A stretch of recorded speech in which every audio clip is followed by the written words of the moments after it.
야곱이 자기 집안 사람과 자기와 함께한 모든 자에게 이르되 너희 중에 있는 이방 신상들을 버리고 자신을 정결하게 하고 너희들의 의복을 바꾸어 입으라.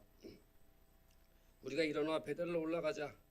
내 환난 날에 내게 응답하시며 내가 가는 길에서 나와 함께 하신 하나님께 내가 거기서 제단을 쌓으려 하노라. 아멘. 아버지가 자녀를 사랑하여 주신 같이 우리를 사랑하시고 이 생명의 길로 인도해 주시는 하나님 아버지께 감사와 찬송을 올려드립니다. 오늘 거룩한 주일을 맞아 하나님의 사랑을 더욱 깊이 알기 위하여 이 예배의 자리로 나왔습니다. 진리의 말씀과 성령님의 인도하심을 따라 이 생명의 길을 걸어가기를 원합니다. 이 세상의 모든 걱정과 근심을 내려놓게 하시고 기쁨과 평안으로 삼위일체 하나님께만 온전히 영광 돌리는 오늘 이 예배가 되게 하여 주시옵소서. 예수님의 이름으로 기원하옵나이다. 아멘. 오늘도 살아서 역사하시는 하나님, 지난밤에도 우리와 함께 하셔서 지켜주시고 또 주님의 은혜로 오늘도 이 성전에 예배토록 인도해 주심에 감사를 드립니다. 이 한겨울의 추위 속에서도 우리의 가정과 생업을 지켜주시고 함께 하시는 임마누엘 하나님의 은혜가 우리 온 성도님들에게 충만하게 하시고 항상 우리의 삶을 인도하여 주시옵소서. 전능하신 하나님, 이 나라와 민족을 긍휼히 여기사 도와주시옵소서. 이 세계에서 유일한 분단 국가로서 이 북한은 적과 통일의 야욕을 아직도 강화하고 있는데 우리의 위정자들은 이 정치적 야명을 위해 이 나라가 혼란 속에 있음에도 국민을 돌보지 아니하고 그들만의 이익을 갈구하고 있음에 주님 도와주시옵소서. 이 나라가 복음 안에서 하나 되기 원합니다. 이 안보와 경제, 문화와 이 다음 세대의 교육까지 신앙 안에서 아름답게 펼쳐지고 세워져가는 이 나라가 되게 하시고 오직 하나님의 나라가 이 땅에도 이루어지는 역사가 있게 하여 주시옵소서. 또한 우리 영광교회를 위해 기도합니다. 지난 세월 어려움이 많이 있었지만 항상 주님의 은혜로 잘 헤쳐나왔음을 믿습니다. 이제는 정말로 나를 내려놓고 이웃과 교회를 위하여 베풀고 봉사하며 믿음 안에서 하나 되는 우리 모두가 되게 하여 주시옵소서. 이 사랑이 많으신 하나님, 우리 한 사람 한 사람이 영광교회 성도임을 자랑스럽게 여기고 모든 이에게 칭찬받는 그러한 신앙인이 모여 예배하는 우리 영광교회 되게 도와주시고 성령의 능력을 체험하는 그러한 교회 되게 하여 주시옵소서. 올 한 해를 이끌어갈 각 직분자와 기관의 부서장이 임명되었습니다. 이 각각의 직분 아래 주어진 사명을 잘 감당하게 힘주시고 또한 각자의 삶의 자리에서 이 빛을 발휘할 수 있도록 모든 일에 주님께서 역사하시고 같이 하여 주시옵소서. 이번 주는 선교주일입니다. 우리들이 선교하는 국내외 13군데의 모든 선교지의 선교사와 목회자분들께 주님이 함께 하셔서 그들이 아프지 않게 하시고 또한 각 지역마다 이 목표 사역이 잘 이루어질 수 있도록 도와주시옵소서. 온 땅에 하나님의 나라가 오늘 그날까지 이 선교의 지경이 넓혀지게 하시고 우리가 물질로 후원하는 선교지도 질적으로 양적으로 날로 성장하는 역사가 있게 하여 주시옵소서. 특별히 오늘 선교주일을 맞아 올 한 해 선금을 약정합니다. 각자의 형편이 더욱 나아지게 하시고 더 많은 물질로 채워 주시옵소서. 항상 복 주시는 하나님, 이제 또 새로운 한 해를 시작하였습니다. 앞으로 가야 할 올 한 해도 주님과 함께 준비하고 나아가기를 원합니다. 하루하루 믿음으로 우리 삶을 돌아보게 하시고 주 안에서 복된 날들 되게 도와주시옵소서. 이 말씀을 전하기 위해 수많은 시간과 열정을 쏟으시는 우리 담임 목사님, 힘든 몸을 속히 낫게 하시고 또한 성령이 함께 하셔서 이 교회를 위하고 모든 성도님들 보살피는데 그것 또한 어려움이 없도록 주님께서 지켜주시고 인도하여 주시옵소서. 오늘도 말씀 따라 우리의 삶이 변화되고 우리 모두에게도 성령이 채워지는 그러한 은혜가 있게 하여 주시옵소서. 또한 새로 부임하신 부목사님도 축복합니다. 또한 속히 건강 찾게 하시고 또 올해 준비한 모든 사역과 계획이 주님 안에서 이루어질 수 있도록 성령 충만으로 채워 주시옵소서. 이 시간에도 우리 교회 안에 다른 부서에서 드리는 예배도 주님 흠양하여 주시고 이를 위해 수고하시는 교사들과 사역자분들에게도 큰 은혜로 채워 주시옵소서.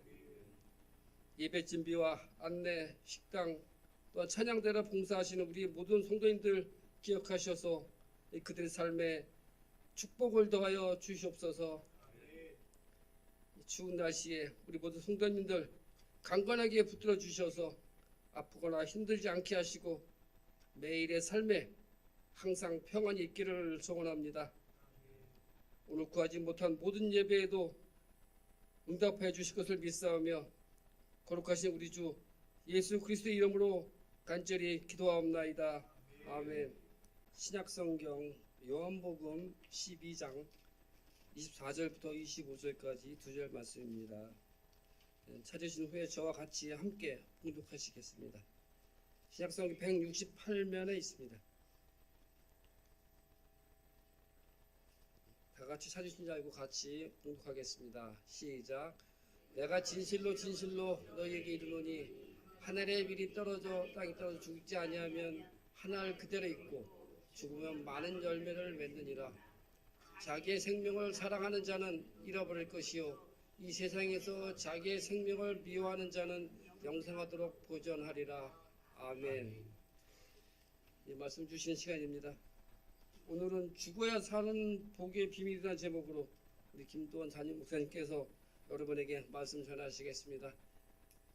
전하시는 말씀 안에서 많은 은혜와 축복 받으시기 바랍니다.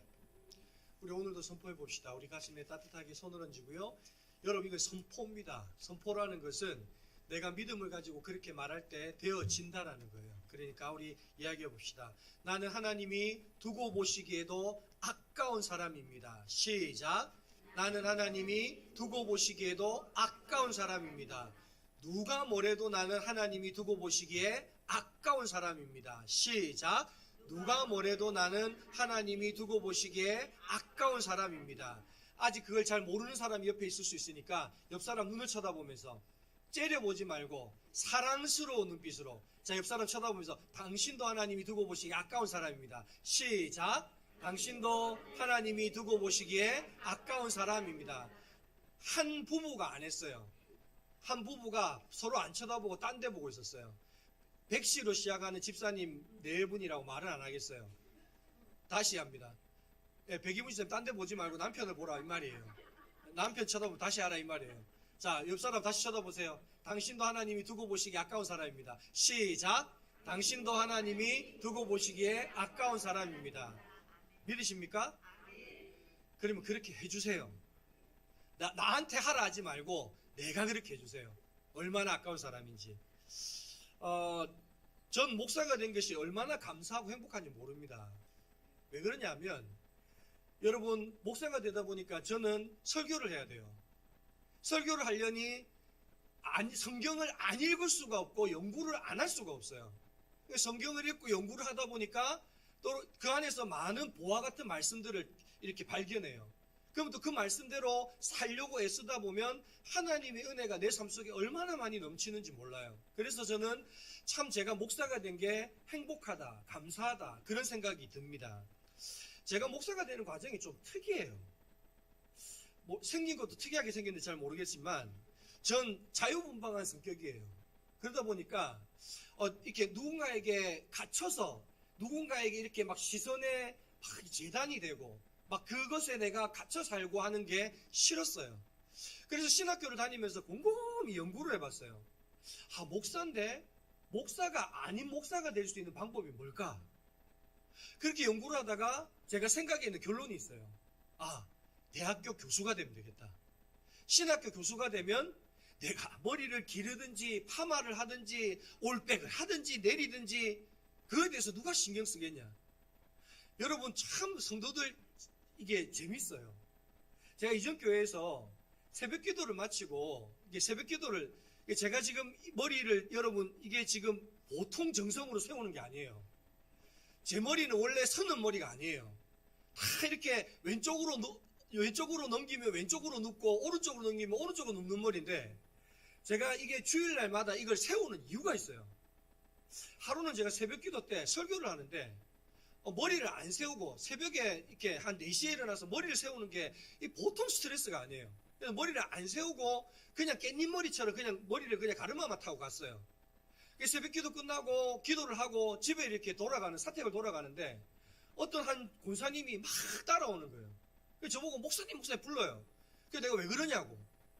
그랬더니 목사님은 머리를 내리는 것보다 올리는 게 훨씬 은혜가 된다는 거예요. 저보고 머리를 올리라는 거예요. 그러니까 여러분 이만큼 목사라는 자리가 이렇게 누군가에게 시집살이라는 자리입니다. 그래서 제가 나는 그런 시집살이를 살 만한 능력도 없고 그만큼 잘나지도 못했고 그래서 나는 공부를 열심히 해서 신학교 교수가 돼야 되겠다. 왜? 선생님은 잘 가르치면 되지 뭐 머리를 내리든 뭐 올리든 뭐 뒤집든 뽑든 그거는 아무 신경이 없으니까 그 생각을 했었어요.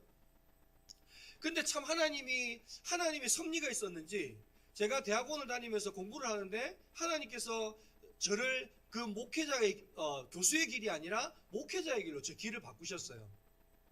제가 처음에는 이렇게 공부를 하면서 사례비를 제가 이게 유학을 가려고 준비를 하다 보니까 사례비를 받으며 교회에서 봉사를 할 만한 시간적인 여유가 없었어요. 그래서 그때 대학원을 준비하면서 그때에는 제가 바포 목회하는 교회에서 무임으로 거기 봉사하는 봉사자들의 자녀들을 교육하는 일을 제가 무임으로 했었습니다. 그리고 하나님께서 제 진로를 교수가 아니라 목회자로 옮기면서 그 교회에서 6년간 제가 사역을 하면서 무임으로 6년간 사역을 하면서 어떤 일들을 했느냐. 저는 양복보다 작업복을 훨씬 많이 입었습니다. 왜 그러냐 하면 여러분 바포 목회를 하다 보면 여러분 바포 목회에는 노숙자들이 많이 오죠. 또 차상위 계층들한테 다니면서 쌀이며 라면들 나누어야 되죠. 또 그러다 보면 아픈 사람 있으면 제 차로 그 사람도 병원 모시고 다녀야 되죠. 어떤 분은 아픈데 병원 갈 돈이 없는 거예요. 그러면 그 돈도 제가 자비로 그분을 병원비까지 대어가면서 모시고 다녀야 되죠.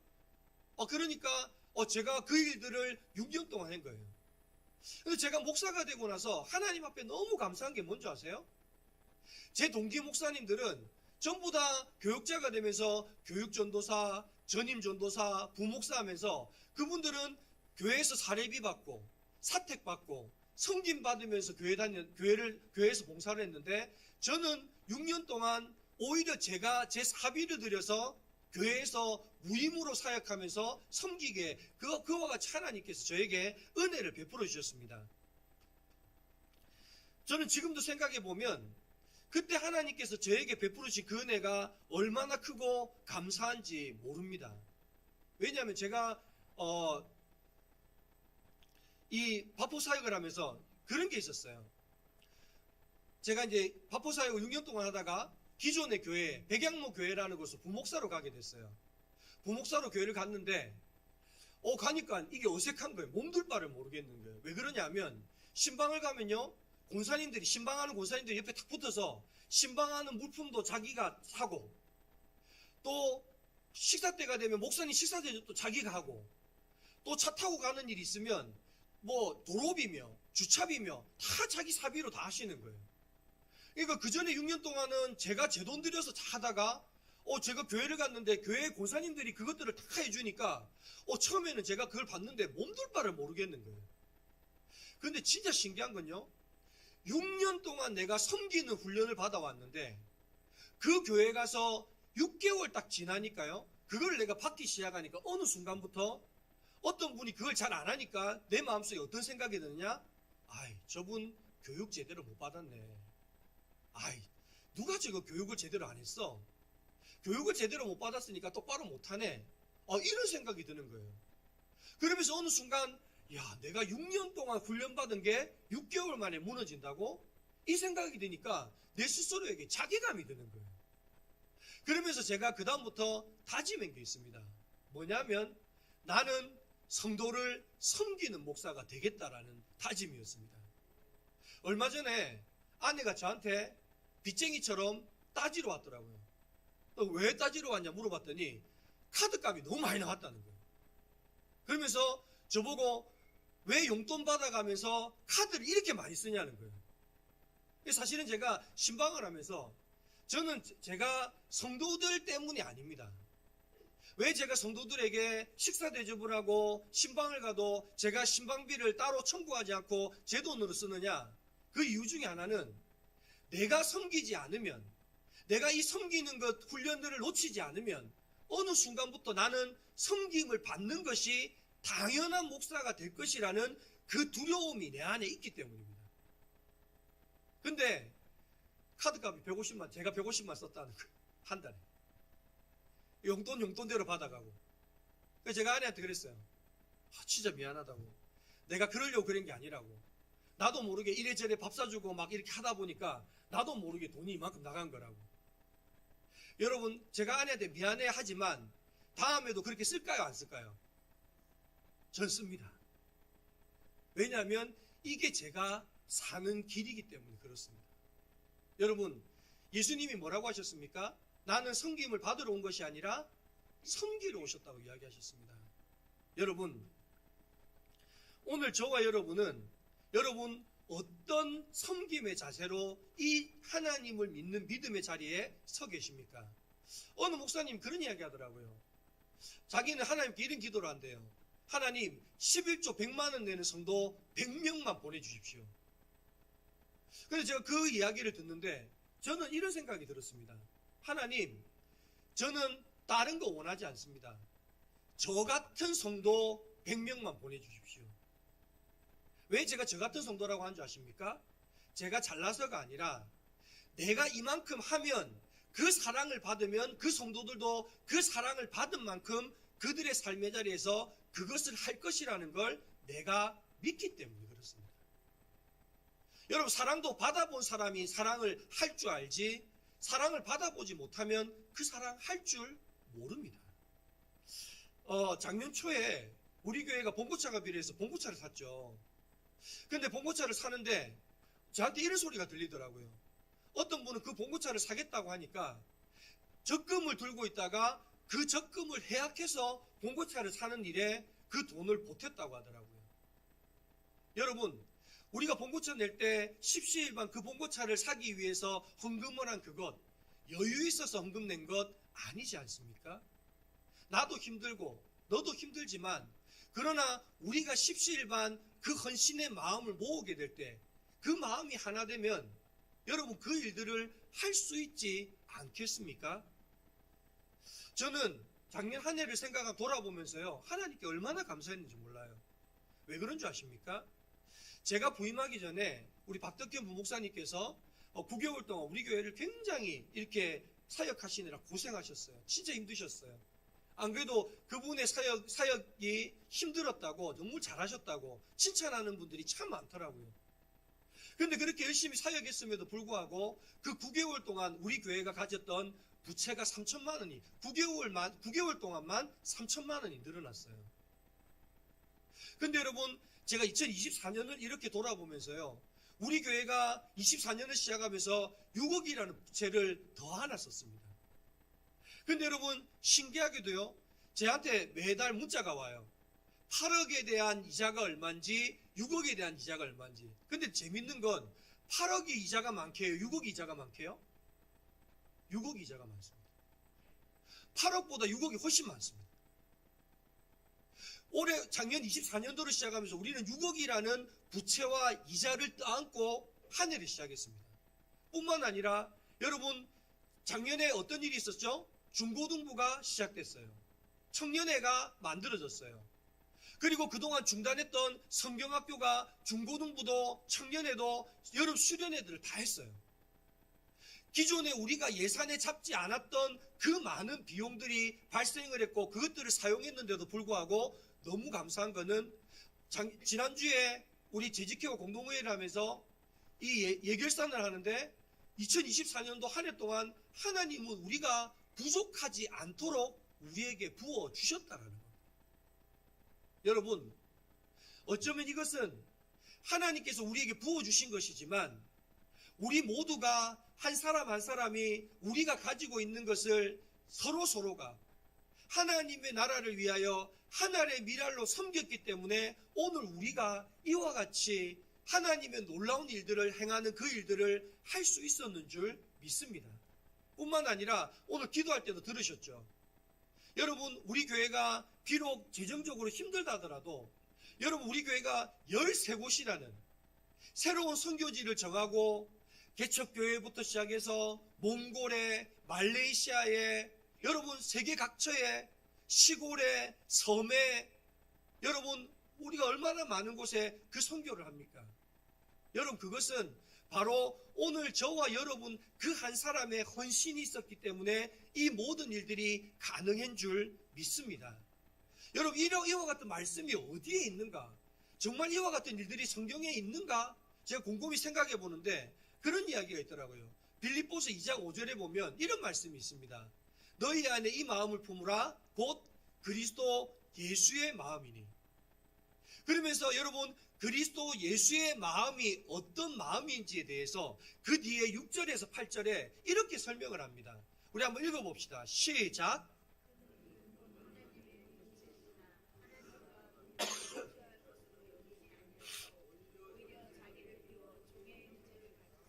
사람들과 같이 되셨고 사람의 모양으로 나타나사 자기를 낮추시고 죽기까지 복종하셨으니 곧 십자가에서 죽으심이라. 아멘.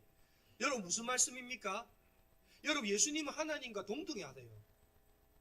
그만한 동등한 권세와 그 위치를 가지고 있는 분인데 그 하나님이 높고 높은 보좌를 버지고 낮고 낮은 이 땅에, 그것도 인간의 모습 중에서 가장 천한 모습을 가지고 이 땅에 오셨다는 거예요.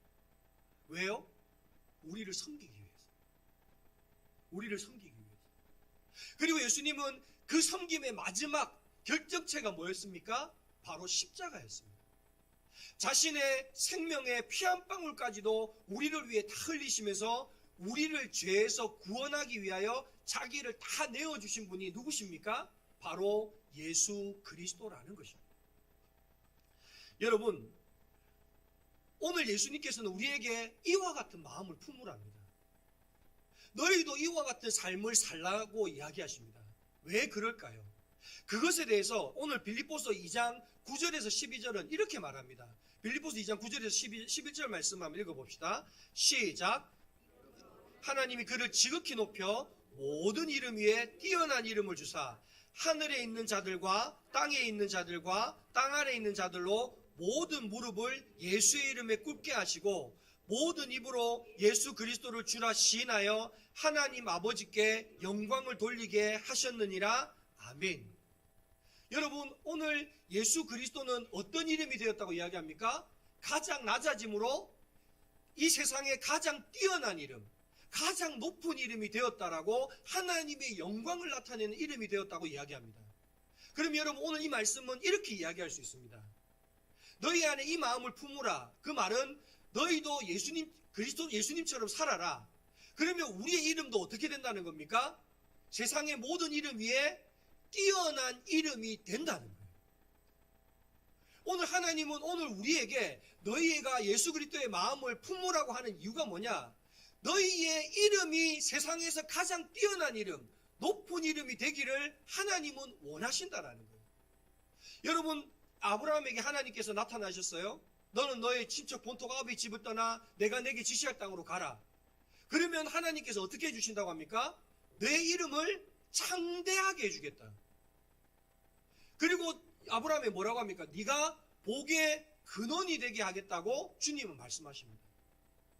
오늘 저와 여러분, 우리가 그리스도의 마음을 품게 될 때 우리가 섬기는 자가 되고 하나님의 미랄이 되어 땅에 썩어지게 될 때 오늘 하나님은 우리에게 모든 이름 위에 뛰어난 이름이 되는 그 은혜를 우리 가운데 주시기를 원하신다라고 말씀하고 계신다라는 겁니다. 오늘 저는 우리 영광교회 모든 성도들이 그리스도의 마음을 품어서 그와 같이 하나님의 영광을 나타내는 이름으로 높이 드림받아 쓰여지는 하나님의 귀한 사람들 될 수 있기를 간절히 소망합니다. 여러분, 그 사람이 어떤 삶을 살았느냐, 그것은 뭘로 알 수 있습니까? 그 사람의 장례식장을 보면 알 수 있답니다. 여러분, 만약에 여러분이 돌아가신다, 그럼 여러분 장례식에는 몇 명 정도 와서 울 것 같습니까? 울기는 할 것 같습니까? 저는 유언에 쓰려고요. 내가 죽으면 신나게 웃어라. 왜? 나 좋은 데 갔으니까. 여러분, 저는 기독교인들 가운데 저랑 자랑스러워서 자랑하고 싶은 몇 명의 그리스도인 가운데 여러분, 안수연이라는 그 청년을 저는 자주 자랑합니다. 여러분, 이 안수연이라는 사람은요, 예수님처럼 33살 때 고려대학교 의과대학을 다니면서 레지던트 생활을 하다가 33살에 하나님의 부르심을 받아서 하늘나라로 간 청년입니다. 영락교회 청년입니다. 근데 이 청년이 주목을 받았던 이유가 뭐냐면, 이 청년이 장례식을 하는데 조문객이 무려 4,000명이 넘게 온 거예요. 여러분, 영락교회 역사상 한경직 목사님이 돌아가신 이후로 가장 많은 조문객이 온 사람이 바로 이 33살 안수연이라는 청년의 장례식장입니다. 그래서 사람들이 이상하게 생각이 들었어요. 부모님도 이상했어요. 아니, 자기 아들 장례식에 알지도 못하는 사람들이 와서 막 대성통곡을 우는 거예요. 그래서 물어봤어요. 60대 아주머니한테 물어봤어요. 당신은 우리 아들을 어떻게 아는데 이 아들 이 영정사진 앞에 와서 웁니까? 물었더니 이 여성분은 고려대학교 병원에서 허드렛 일을 하는 사람이에요. 다른 의사들은 자기를 다 함부로 여기는데 이 안수연이라는 의사만큼은 자기를 굉장히 존중해주고 따뜻하게 맞아주고 언제나 반겨주고 자기를 너무나도 사랑해줬다는 거예요. 어떤 70대 노인은 엎드려서 우는 거예요. 왜 우십니까? 자기는 그 고려대학교 병원 앞에서 구두를 닦는 구두 닦기인데 다 다른 사람들은 자기한테 와서 반말하면서 영감 내 신발 좀 닦아줘 이렇게 이야기하는데 이 청년만큼은 언제나 따뜻한 음료수 가지고 와서 어르신 괜찮으세요? 건강은 어떠세요? 요즘 날은 추운데 따뜻하게 입으세요. 그리고 자기를 따뜻하게 챙겨줬다는 거예요. 어떤 한 가족이 왔어요. 어린아이와 가족이 왔어요. 당신은 누구길래 제 아들의 이 장례식에 오셨습니까? 그랬더니 이 아이가 소아암병동에서 고려대학교 병원 소아암병동에서 치료를 받던 아이인데 이 아이가 병원 치료를 잘 받고 퇴원하면 선생님이 좋은 선물 사줄게 그 약속을 했다는 거예요. 근데 진짜 이 아이가 치료를 잘 받고 퇴원을 하니까 이 서울에서 부산까지 쉬는 그 금쪽 같은 쉬는 날 아이를 줄 선물을 사서 정말 그 아이 집까지 와서 선물을 주고 가더라는 거예요. 많은 환자들과 또 보호자들이 와서요, 자기네들이 밤새도록 간병을 하고 있으면 와서 격려해주고 위로해주고 환자 손을 잡고 기도를 해주고 바로 그렇게 했던 분이 안수연 의사였다고 그들이 말하는 겁니다. 여러분, 오늘 우리는 누군가에게 기억되어 줍니다. 여러분, 우리가 죽고 나면 여러분 내가 얼마나 잘생겼냐, 내가 얼마나 대단한 능력 가졌냐 그런 거 기억하지 않아요. 그 사람이 살아생전에 어떤 삶을 살았는지를 사람들은 기억하게 됩니다. 여러분, 오늘 저와 여러분은 여러분의 자녀들에게 어떻게 기억되어지고 있습니까? 같이 신앙생활하는 교우들에게 어떻게 기억되어지고 있습니까? 여러분 이웃들에게는 어떻게 기억되어지고 있습니까? 여러분, 이것은 비단 사람들에게만 기억되어지는 게 아닙니다. 하나님도 오늘 우리를 기억하신다고 말씀하십니다. 여러분, 요한계시록 20장 12절과 15절에 보면 이런 말씀이 있습니다. 같이 한번 읽어봅시다. 시작.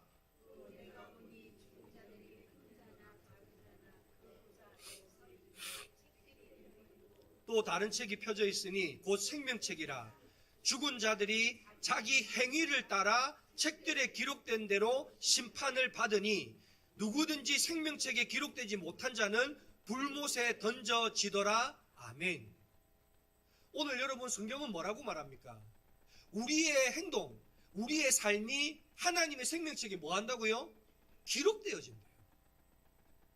하나님은 분명히 우리가 이 땅에서 어떤 삶을 살았는지를 기억하신다는 거예요. 그리고 그 삶이 여러분 하늘에서 별과 같이 빛나는 삶을 살았던 사람들은 하나님이 생명책에 우리의 이름을 기록하시고 그와 같은 삶을 못 산 사람들은 하나님이 생명책에 기록하지 않으신다라고 이야기하십니다. 저는 우리 영광교회 성도들이 우리가 우리의 자녀들과 우리의 교우들과 우리의 이웃들에게 아름답게 기억되어지는 사람들 될 수 있기를 간절히 소망합니다. 뿐만 아니라 여러분 하나님께서도 여러분을 기억하신다고 말씀하셨으니 여러분 이 땅 가운데 여러분의 그 헌신, 여러분의 작은 희생을 통하여 여러분의 삶이 하늘나라에서도 해와 같이 빛나는 저와 여러분이 될 수 있기를 간절히 축원합니다. 오늘 본문 말씀에 보면 하늘의 밀이 땅에 떨어져 죽지 아니하면 하늘 그대로 있고 죽으면 많은 열매를 맺는다고 이야기합니다. 저는 사실 이 말씀을 제 어머니를 통해서 깨달았습니다. 여러분 제가 암이 걸려서 나았다는 사실은 여러분 잘 알고 계실 거예요. 저는 사실 암이 걸렸을 때 제 삶을 포기했어요. 왜? 골육종 암이라는 암이 워낙 지독한 암이어서 척추에 그 암이 생겼다 그러면 생존율 자체가 없어요. 그래서 저는 삶을 포기했어요. 근데 여러분 저는 포기했는데 이상하게도 제 병이 나았어요. 그래서 저는 또 이게 궁금함이 생기면 참지를 못합니다. 하나님께 물어봤어요. 하나님 제 병 왜 고쳐주십니까? 뭐 때문에 고쳐주셨습니까? 아니 저 말고도 하용조 목사님도 암 걸려있고 옥하는 목사님도 암 걸려있는데 내가 하나님이라면 나는 저분들 고쳐줘서 하나님 나라 더 크게 확장할 것 같습니다. 왜 저 같은 사람 고쳤습니까? 그랬더니요 하나님이 뭐라고 하신 줄 아십니까? 하루는 환상을 보여주는데 어머니가 장의자에 무릎 꿇고 앉아서 기도하는 모습을 보여주시는 거예요. 제 어머니는 기도할 때마다 습관적으로 무릎 꿇고 기도를 하세요. 그래서 50대 초반에요 양쪽 무릎이 다 내려앉아서 인공관절 수술을 50대 초반에 하셨습니다. 그러면서 하나님이 나에게 뭐라고 하느냐? 너 어머니의 그 무릎과 내 생명을 바꾸었다는 거예요. 여러분은 기도의 능력을 믿으십니까? 성경에 보면 여러분 아말렉과 이스라엘의 전투가 일어납니다. 근데 그 전쟁이 이상하게도 어쩔 때는 이스라엘이 이기고 어쩔 때는 이스라엘이 집니다. 근데 어쩔 때 이기고 어쩔 때 지는지를 성경은 그 전쟁터에서 발견하지 않아요. 열심히 싸워서 이겼어. 잘 싸워서 이겼어. 능력이 있어서 이겼어. 이렇게 이야기하지 않고 하나님의 눈은 어디를 향하느냐? 산꼭대기에 모세를 향합니다. 모세가 기도의 손을 높이 들고 하나님 우리 이스라엘 백성 이기게 해주십시오. 기도할 때 이스라엘 백성이 이기고 있는 거예요. 팔이 너무 아파서 모세가 팔을 내리고 기도를 좀 쉬었어요. 그러니까 이스라엘이 지는 거예요. 그러니까 나중에는 아론과 훌이 모세의 팔을 받치고 서서 그 기도의 팔이 내려오지 않게 전쟁이 끝날 때까지 계속 손을 들고 기도를 하는 거예요. 여러분 오늘 여러분의 남편들이 왜 세상에 나가서 그 세상에서 어쩔 때 싸움에 이기고 어쩔 때 지는 줄 아십니까? 여러분의 기도의 손이 높여 들려질 때 여러분의 남편이 세상에 나가서도 이기는 겁니다. 여러분의 자녀들이 치열한 경쟁사회에 나가서 어쩔 때 이기는 줄 아십니까? 여러분의 기도의 손이 높이 들려질 때 그들이 이기게 되는 겁니다. 그런데 반대로 여러분이 그 기도의 손을 내리면요 그들의 능력과 상관없이 그들이 지게 되는 겁니다. 왜냐하면 하나님의 도우심은 기도하는 사람을 통해서 일어나기 때문에 그렇습니다. 나라가 왜 혼란하냐고요? 나라가 왜 어지러우냐고요? 여러분 나라를 위하여 기도하는 손이 내려왔기 때문에 나라가 어지러운 겁니다. 여러분 한국교회의 가장 큰 위기가 뭐라고 생각하십니까? 왜 한국교회가 인원이 적어지는 게 위기라고 생각하십니까? 교회가 사라지는 게 위기라고 생각하십니까? 아니요. 진짜 한국교회의 위기는 여러분 기도의 손이 내려왔다는 거예요. 여러분 금요철화가 없어진 지는 오래됐고요. 요즘에는 수요 예배도 저녁에 안 모여서요. 낮에 드린답니다. 여러분 성동교회에 제가 얼마 전에 작년에 제가 초반에 부임하고 나서 성동교회 방문했는데 우리 수요일날 저녁에 예배 드린다니까 성동교회 담임 목사님 깜짝 놀라는 거예요. 저녁에 사람 와요? 안 온다는 거예요. 성동교회는 수요일날 몇 시에 예배 드리느냐? 수요일날 오전 10시 30분에 어르신들 모셔놓고 예배 드린다는 거예요. 왜? 그것밖에 안 온다는 거예요. 여러분 예배를 오고 안 오고에 대한 문제가 아닙니다. 여러분 교회 와서도 기도 안 하면 어디서 기도하시겠습니까? 여러분 한국 교회가 이 나라가 어떻게 해서 이와 같이 부흥하게 되었습니까? 어떻게 해서 이와 같이 잘 살게 되었습니까? 여러분 이 땅에 처음부터 성도들이 많았나요? 아니요. 선교사님 몇몇 분 오셨어요. 그런데 그 선교사님들이 그들이 기도의 눈물이 그들의 기도의 핏방울이 이 땅에 떨어짐으로 여러분 얼마나 많은 그 열매들이 이 땅 가운데 맺어졌습니까? 그렇다고 한다면 오늘 우리가 이 기도의 능력을 믿는다면 여러분 오늘 우리는 하나님의 미랄이 되어서 우리가 기도로 썩어져야 되지 않겠습니까?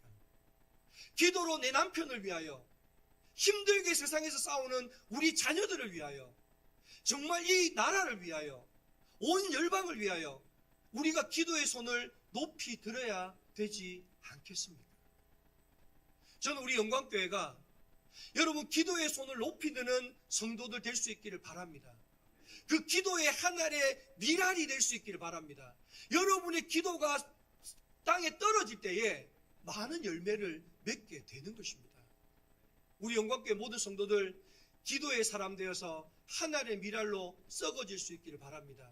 그럴 때 여러분의 자녀들 여러분 세상 아무리 힘들고 세상 아무리 어렵고 남들 다 안 된다 해도 기도하는 자녀, 기도하는 남편, 기도하는 가정, 기도하는 나라 될 줄 믿습니다. 왜냐하면 전능하신 하나님이 그곳을 도우시기 때문에 그렇습니다. 여러분 경상북도 포항시 북구 흥해읍에 가면 시골 촌구석에 한동대학교가 있습니다. 근데 이 한동대학교가 언제 개교했느냐? 1995년도에 건물 딸랑 4개 동 지어놓고 교문도 하나 없이 황량한 곳에 학교를 세웠습니다. 근데 더 기가 막힌 건 뭔지 아세요? 이 학교가 처음 개교하고 학생들을 봤는데 학교 카트라인이 어느 정도 됐게요? 연세대 수준의 아이들을 받았습니다. 여러분에게 한번 물어볼게요. 내 자녀가 연세대 갈 수 있는 실력이 있다. 그럼 여러분 연세대를 보내겠습니까? 경북 포항시 흥해읍에 이름도 몰라요, 성도 몰라요, 동 4개밖에 없어요, 교문도 제대로 없어요. 이런 학교 보내겠습니까? 당연히 연세대 보내죠. 제정신이라면 연세대 보내죠. 근데 여러분 그 학교가 지금도 있게요, 없게요? 있습니다. 있는데 너무 잘 됩니다. 못 들어가서 안달입니다. 근데 그 학교 수준이 어느 정도일까요? 객관적으로 보면 연세대는 아닙니다. 연세대는 아닌데 연세대 그 밑입니다. 여러분 신설학교가 그것도 돈 꼴랑 4개 만들어 놓고 시작된 학교가 여러분 이런 학교가 될 수 있는 건 기적입니다. 말이 안 되는 거예요. 근데 어떻게 이 학교가 이렇게 될 수 있었느냐? 제가 그 이유를 찾아봤더니요. 초대 총장이 누구냐? 김용길 박사입니다. 이분은 누구냐? 미국 미항공우주국 나사에서 수석 연구원으로 계시던 분이 기독교 대학을 세운다니까 자기가 가지고 있던 모든 것들을 포기하고 그 기독교를 대학을 세우는 일에 자기의 몸을 헌신함으로써 그 학교가 시작되게 된 겁니다. 그 소식을 듣고 많은 기독교 교수들이 자기가 누릴 수 있는 모든 그 좋은 권리들을 다 포기하고 그 한동대학교 기독교 대학을 세우는 일에 그들이 헌신하면서요. 여러분 좋은 교수가 있으니까 누가 생길까요? 좋은 학생들이 옵니다. 그러다 보니까 그 학교는 지금도 너무너무 좋은 학교가 되어서 그 학교를 들어가려면 엄청난 경쟁률을 뚫어야 들어갈 수 있는 학교가 되었습니다. 여러분, 오늘 우리 교회는 좋은 교회입니까? 나쁜 교회입니까? 좋은 교회입니까? 여러분, 왜 좋은 교회입니까? 건물이 좋으면 좋은 교회입니까? 성도들이 많으면 좋은 교회입니까? 재정이 넉넉하면 좋은 교회일까요? 물론 이것이 아닌 것은 아니지만 여러분 진짜 좋은 교회는 어떤 거냐? 믿음이 좋은 성도들이 많은 교회가 좋은 교회입니다. 그럼 여러분에게 물어볼게요. 믿음이 좋다는 건 뭘까요? 교회를 열심히 나오는 걸까요? 뭐 헌금을 많이 하는 걸까요? 여러분 오늘 본문에 보면 25절 말씀을 같이 한번 읽어봅시다. 25절 말씀입니다. 시작. 이 세상에서 자기의 생명을 미워하는 자는 영생하도록 보존하리라. 아멘. 오늘 여기서 중요한 하나의 이야기가 나와요. 자기 생명을 미워하면 뭐 한다고요? 구원받는데요. 그러면 자기 생명을 미워하는 사람이 믿음이 좋은 사람이에요. 그러면 자기 생명을 미워하는 건 어떤 걸까요? 그 자기 생명을 미워한다는 것에 대한 부연 설명이 갈라디아서 2장 20절에 있습니다. 우리 갈라디아서 2장 20절 말씀을 한번 읽어봅시다. 시작. 내가 그리스도와 함께 십자가에 못 박혔나니 그런즉 이제는 내가 사는 것이 아니요 오직 내 안에 그리스도께서 사시는 것이라. 이제 내가 육체 가운데 사는 것은 나를 사랑하사 나를 위하여 자기 자신을 버리신 하나님의 아들을 믿는 믿음 안에서 사는 것이라. 아멘. 여러분 내 생명을 미워하는 건 어떤 거라고 말합니까? 내 삶의 주인이 내가 아니라 하나님이 내 삶의 주인이 되는 것이 믿음이 좋은 것이라는 거예요. 다시 말씀드립니다. 여러분 믿음이라는 건 내 삶의 주인이 내가 아니라 하나님이 내 삶의 주인이 되는 것이 좋은 믿음이라는 거예요. 여러분 그렇다고 한다면 여러분 오늘 우리 교회는 좋은 교회입니까? 좋은 교회가 아닙니까? 저는 우리 교회 좋은 교회라고 생각합니다. 왜 그런지 아십니까? 여러분 늙은 교회가 있고 젊은 교회가 있어요. 늙은 교회는 어떤 교회고 젊은 교회는 어떤 교회일까요? 연세 드신 분이 많으면 늙은 교회일까요? 젊은 사람이 많으면 젊은 교회일까요? 아닙니다. 여러분 교회에서 일하는 사람이 많은 교회가 젊은 교회고요. 일하는 사람이 적고 이것 해라 저것 해라 간섭만 많이 하는 교회가 늙은 교회입니다. 왜냐하면 여러분 나이가 들수록 활동력이 많아요 적어요? 적어지기 때문에요. 저는 우리 교회가 너무나도 감사한 것이요. 저는 우리 한나회가 얼마나 자랑스러운지 몰라요. 한나회 헌신 예배를 하는데 제가 뭐라고 설교를 했느냐? 우리는 언제까지 성도입니까? 물었더니 그분들에게 제가 이렇게 말했어요. 죽을 때까지 성도입니다. 그래서 권사 은퇴하고 집사 은퇴해도 우리는 죽을 때까지 성도니까 하나님 오라 부르실 때까지 우리 끝까지 성도로 하나님의 교회에 섬기다가 갑시다.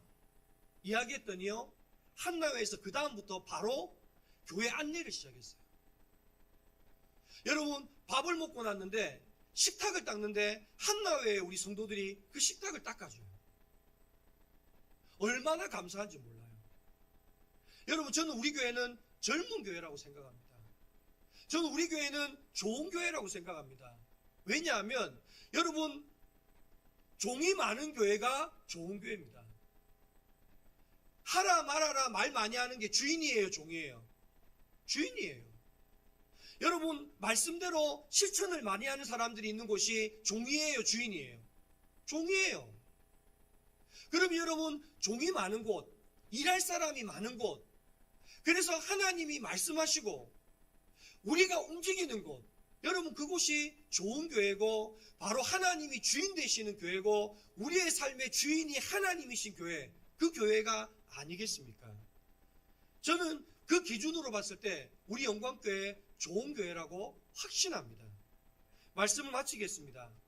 여러분 하나님의 미랄이 땅에 떨어져 죽지 아니하면 한 알 그대로 있고 죽으면 많은 열매를 맺는답니다. 내가 설교를 준비하면서 그 생각이 들더라고요. 사과씨 한 알에 사과는 몇 개쯤 감춰져 있을까? 여러분 사과씨 한 알에 사과 몇 개쯤 감춰져 있을까요? 100개?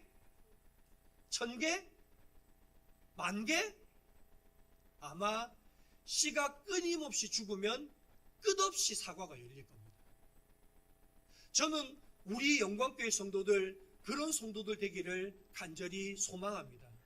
오늘 하나님이 여러분이 하나님의 미랄로 썩어질 때 여러분이 썩어지는 걸로 끝나는 것이 아니라 여러분의 이름이 높임을 받게 해주시겠다고 말씀하십니다.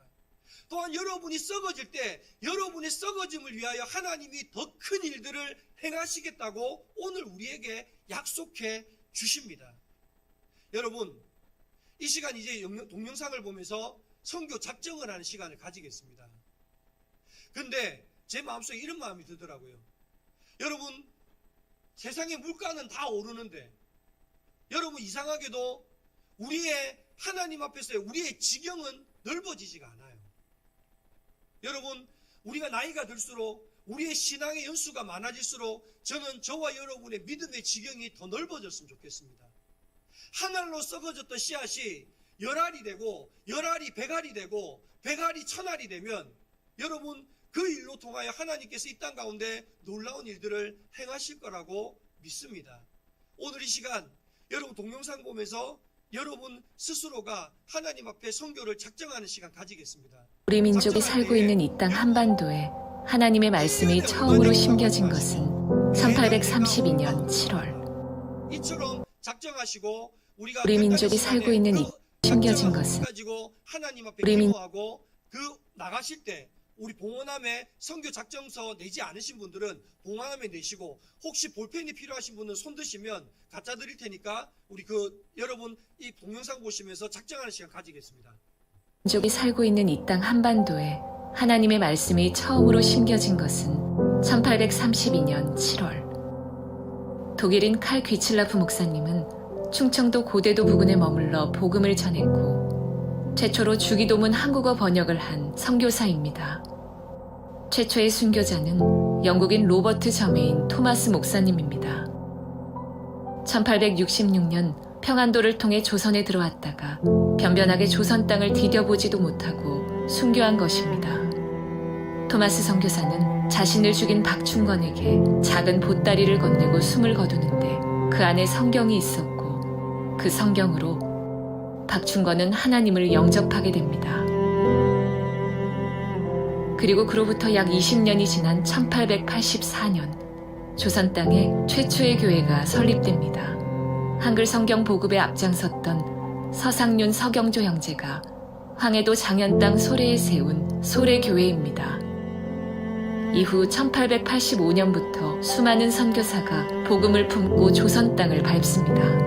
선교사들은 자신과 가족의 생명을 바쳐서 미개한 땅 조선에 복음을 전합니다. 이 땅에 생명을 바친 순교자 약 2,600명, 우리를 위해 생명을 내어주신 예수님의 피, 그 예수님의 십자가를 기꺼이 진 선교사들의 피 위에 한국의 교회는 세계 기독교 역사에서 찾아보기 힘든 부흥을 맞이하였습니다. 국가와 민족의 위기마다 교회는 희생을 마다하지 않으며 헌신하는 공동체가 되었습니다. 대한민국의 교회는 예수님이 살아계시는 증거였고 복음의 생명력을 입증하는 상징이었습니다.